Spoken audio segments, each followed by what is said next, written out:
That changes the whole dynamics because interest rates are already at a 23-year high.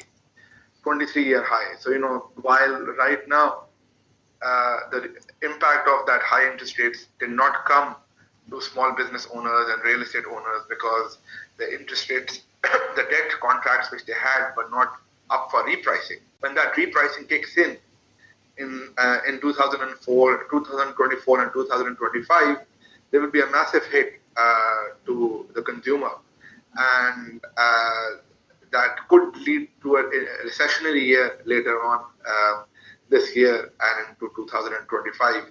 We saw that the currencies for most of the Asian markets like Malaysia, Indonesia, Thailand, India are at a record low. And in some of the cases, the central banks had to intervene to defend their currencies. So the impact on them is fairly high. It's more severe than what they expected at the start of the year.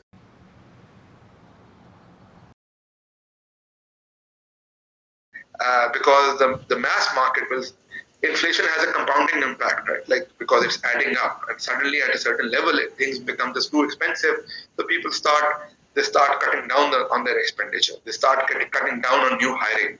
So the recent survey of which measures the intention of the U.S. businesses on new hiring shows that there is a steep fall in that the U.S. has been using monetary policy and expansionary fiscal policy to grow its own economy, but that's damaging the rest of the world and creating serious disbalances, especially for Asian markets. It's creating a massive trade issue for the global economy, and this would be a point of contention in all international forums, whether it's IMF or whether it's BRICS.